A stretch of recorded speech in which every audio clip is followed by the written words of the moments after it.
Selamat sore, kita jumpa lagi pada KPA Online Tamrin. Masih membahas mengenai benarkah hidup saya berarti bagi Allah? Dan sore hari ini kita akan mengupas judul sambungan dari minggu lalu. Dan kali ini kita akan mengupas mengapa Lucifer, malaikat yang sempurna ini berdosa. Kita akan ikuti bacaannya pada sore hari ini. Namun sebelumnya mari sama-sama kita berdoa. Allah yang besar, Allah yang kasih, besertalah dengan kami sepanjang kegiatan kami sore hari ini untuk mempelajari firman-Mu. Bukakan hati dan pikiran kami, agar ini boleh menjadi kekuatan dan pedoman arah bagi hidup kami di dunia ini. Kami serahkan Bapa ke dalam tangan kuasa-Mu saja. Di dalam nama Yesus kami berdoa dan mengucap syukur. Amin. Mengapa Lucifer, malaikat yang sempurna ini berdosa? Wah, engkau sudah jatuh dari langit. Hai bintang timur, putra fajar, engkau sudah dipecahkan dan jatuh ke bumi. Hai yang mengalahkan bangsa-bangsa, engkau yang tadinya berkata dalam hatimu, aku hendak naik ke langit, aku hendak mendirikan tahtaku, mengatasi bintang-bintang Allah. Dan aku hendak duduk di atas bukit pertemuan, jauh di sebelah utara. Aku hendak naik mengatasi ketinggian awan-awan di kakiku. Aku hendak menyamai yang maha tinggi. Tertulis pada Yesaya 14 ayat 12 hingga 14. Ciptaan yang menjadi iblis pada mulanya disebut Lucifer, yang berarti bintang pagi atau yang bersinar. Di hati malaikat ini, kesombongan dan ambisi mulai mengganti pengabdiannya.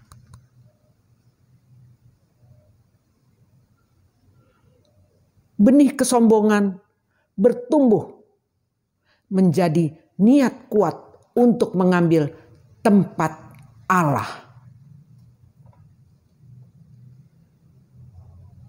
Lucifer pasti bekerja keras membujuk makhluk-makhluk surga lainnya. Mudah membayangkan bahwa setan menuduh Allah menyembunyikan sesuatu dari mereka. Bahwa hukum ilahi itu terlalu ketat dan bahwa Allah adalah penguasa yang tidak memperhatikan. Ia memfitnah nama satu oknum yang tabiatnya menjelaskan apa kasih itu. Bagaimanakah pertentangan di surga ini diselesaikan?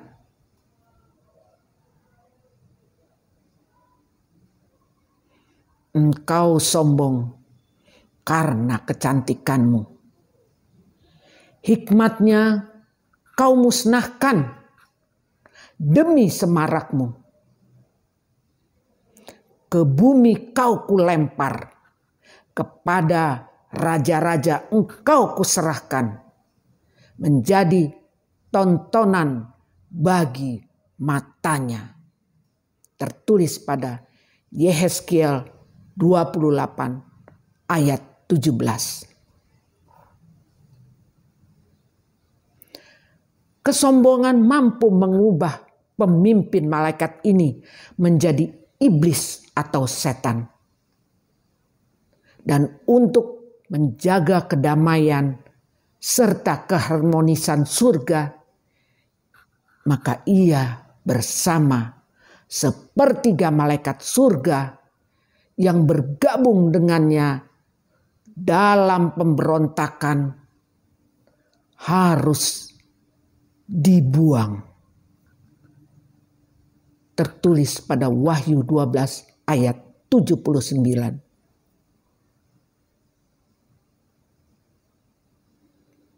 Lalu siapakah yang bertanggung jawab atas dosa?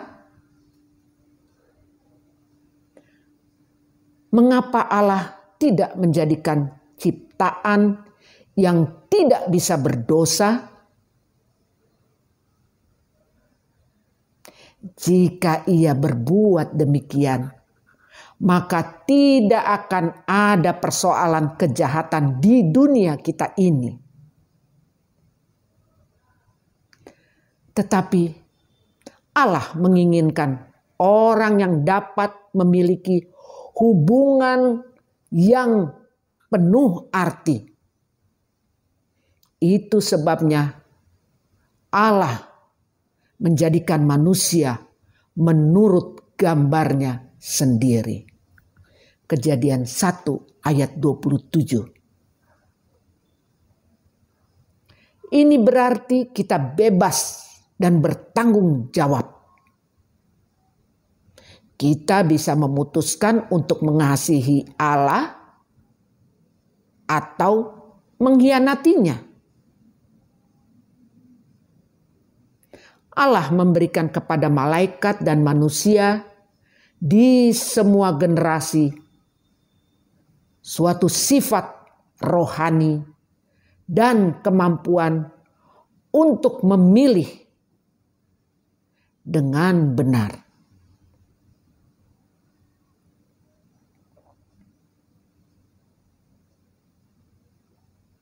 Ada tertulis dalam ayatnya, pilihlah pada hari ini kepada siapa kamu akan beribadah. Tertulis pada Yosua 24 ayat 15.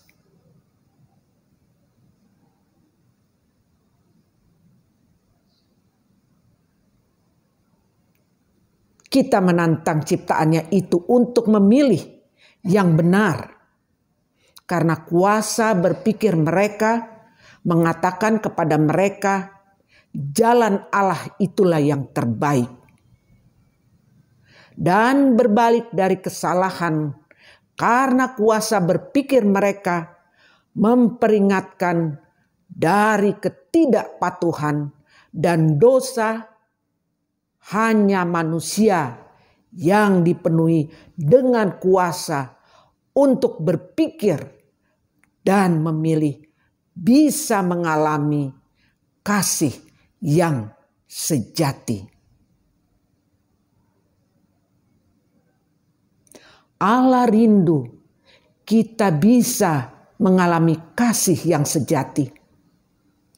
Allah rindu menjadikan orang-orang yang dapat memahami dan menghargai tabiatnya. Bebas menyambut dia dengan kasih dan dipenuhi dengan kasih kepada yang lain. Allah ingin membagikan kasih-Nya yang begitu limpah sehingga Ia mau mengambil resiko yang luar biasa untuk menciptakan malaikat dan manusia dengan disertai kuasa memilih.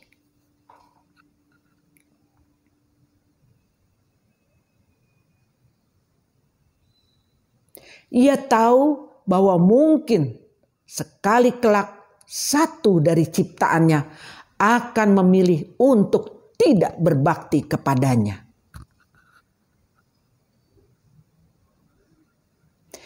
Iblis adalah ciptaan pertama di semesta alam yang telah membuat pilihan yang sangat berbahaya itu. Tragedi dosa mulai dari dia. Yohanes 8 ayat 44 dan juga 1 Yohanes 3 ayat 3.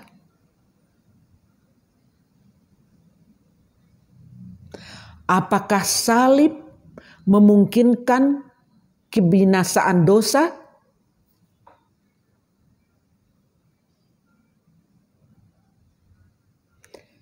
Mengapa Allah tidak membinasakan Lucifer sebelum penyakit dosanya itu menyebar? Lucifer telah menentang keadilan pemerintahan Allah. Ia telah berdusta tentang Allah. Jika Allah membinasakan Lucifer dengan segera, maka para malaikat akan mulai menyembah dia karena takut. Dan bukannya menyembah karena kasih. Semua ini akan mengalahkan tujuan utama dari Dia yang menjadikan manusia dengan kuasa memilih.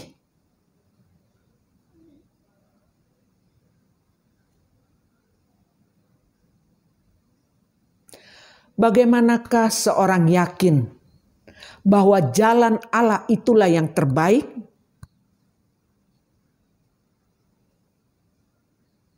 Allah telah memberikan setan kesempatan untuk menunjukkan cara yang lain.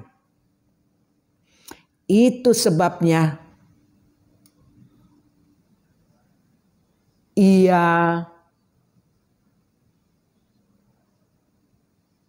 yaitu setan sendiri diberikan kesempatan di mana ia diizinkan untuk mencobai Adam dan Hawa.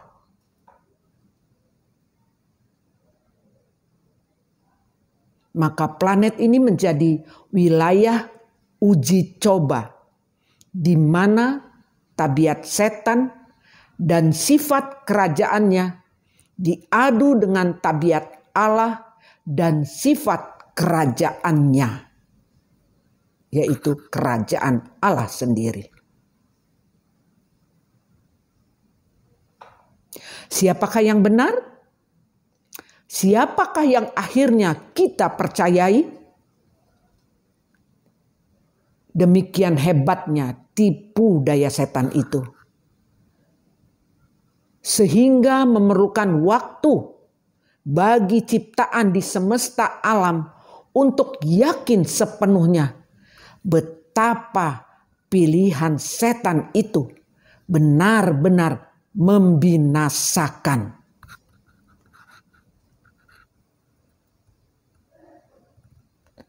Tetapi kelak akhirnya semua orang akan melihat bahwa upah dosa itu adalah maut. Dan bahwa karunia Allah ialah hidup kekal dalam Kristus Yesus, Tuhan kita. Tertulis pada Roma 6 ayat 23.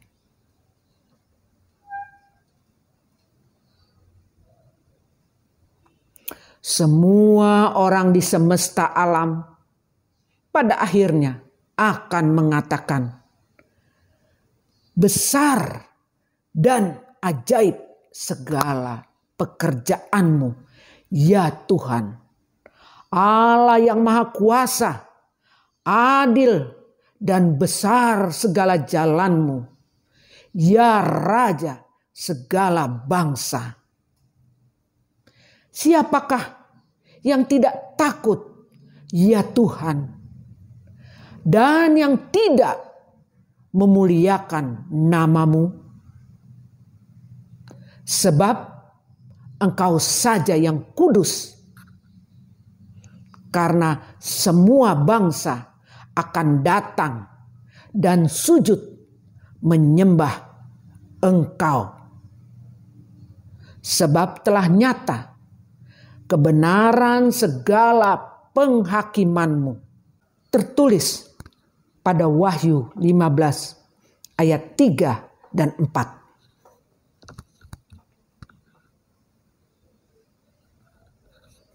Setelah setiap orang mengerti sifat dosa yang memastikan itu dan falsafah setan itu sebenarnya membinasakan, maka Allah dapat membinasakan setan dan dosa.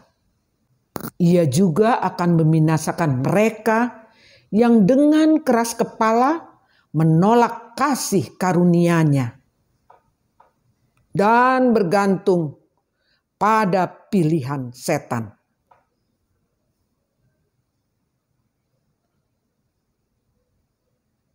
Tahukah Anda bahwa Allah sangat rindu menyelesaikan masalah dosa dan penderitaan ini sama seperti yang kita inginkan Dia melakukannya.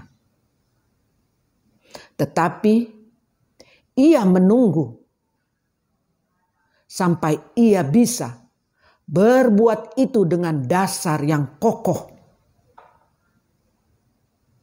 Dan sampai Ia bisa melindungi kebebasan kita dan mencegah kejahatan agar tidak timbul kembali. Kelak Allah akan membinasakan dosa selama-lamanya dengan menyucikan langit dan bumi ini dengan api. Tertulis dalam kitab suci. Tetapi hari Tuhan akan tiba seperti pencuri. Pada hari itu langit akan lenyap dengan gemuruh yang dahsyat. Dan unsur-unsur dunia akan hangus dalam nyala api, dan bumi dan segala yang ada di atasnya akan hilang lenyap. Tetapi sesuai dengan janjinya, kita yang menantikan langit yang baru dan bumi yang baru, di mana terdapat kebenaran, terungkap pada 2 Petrus 3 ayat 10 dan 13.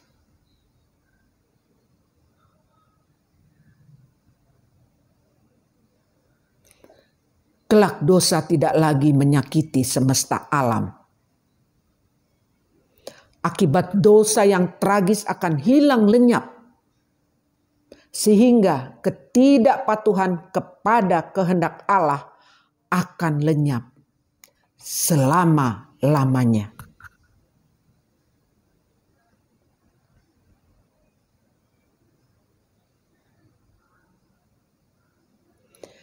Siapakah yang memungkinkan kebinasaan akhir dari iblis dan dosa?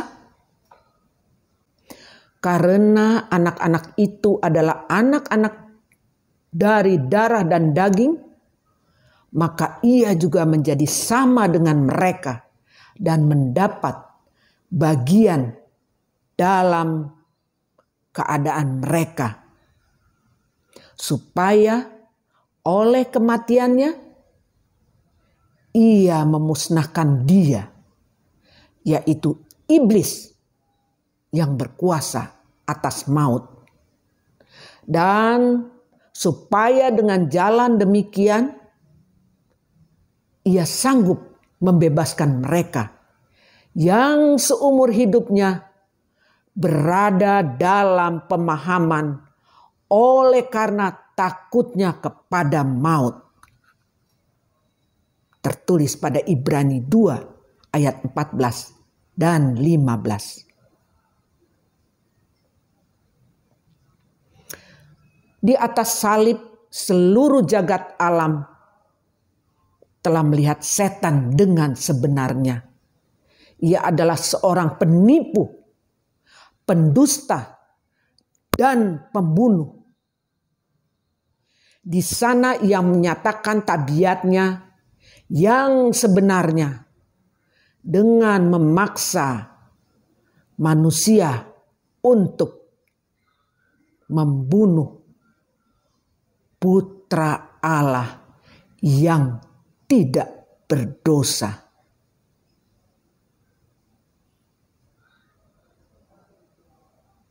Penghuni seluruh jagat alam melihat betapa dosa itu tidak berbelas kasihan dan jahat.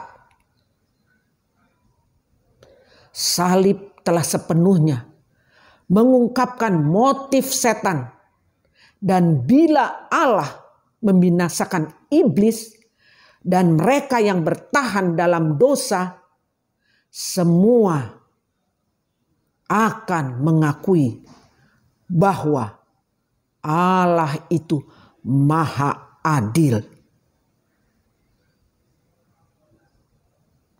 Kematian Yesus di atas salib telah mengungkapkan niat setan yang sebenarnya. Di hadapan semua makhluk ciptaan,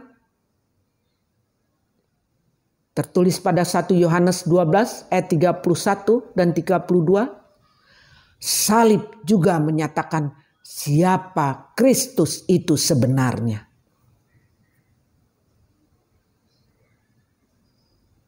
Ia juru selamat dunia. Di Golgota kuasa kasih menang melawan cinta akan kekuasaan. Tanpa diragukan, salib telah menyatakan bahwa kasih yang penuh pengorbanan diri yang memotivasi Allah dalam menangani semua masalah setan dan dosa dan orang-orang yang berdosa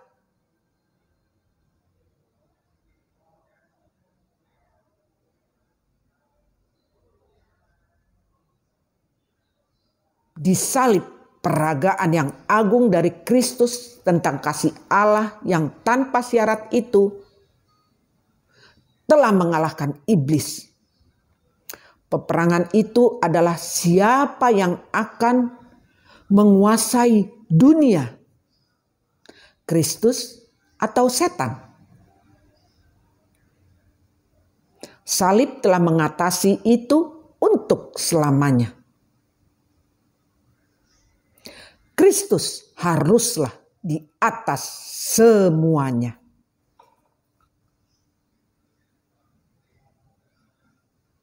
Kini, apakah Anda telah temukan hubungan dengan Juru Selamat yang mati untuk mengungkapkan kasih-Nya yang tak berkesudahan? Dan kasih-Nya yang tak berubah itu? Bagaimana perasaan Anda terhadap seorang yang datang ke dunia kita ini sebagai manusia biasa dan mati menggantikan Anda untuk menyelamatkan Anda dari akibat dosa? Maukah sekarang Anda menundukkan kepala saat ini, mengucapkan terima kasih kepada Yesus, lalu memohon kepada Dia untuk masuk dan menguasai hidup Anda?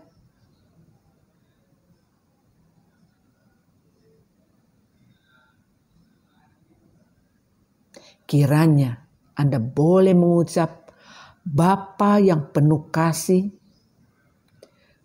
yang berada di surga, aku bersyukur kepadamu karena kemenangan Yesus atas setan di dunia ini. Terima kasih Bapa atas tawaran keampunan yang penuh kemurahan dari salib itu. Masuklah kiranya Engkau ke dalam hatiku sekarang ini. Berkuasalah atas seluruh hidupku. Tolonglah aku untuk tetap dekat kepada Yesus setiap hari. Terima kasih karena telah mendengar doaku. Dalam nama Yesus. Amin.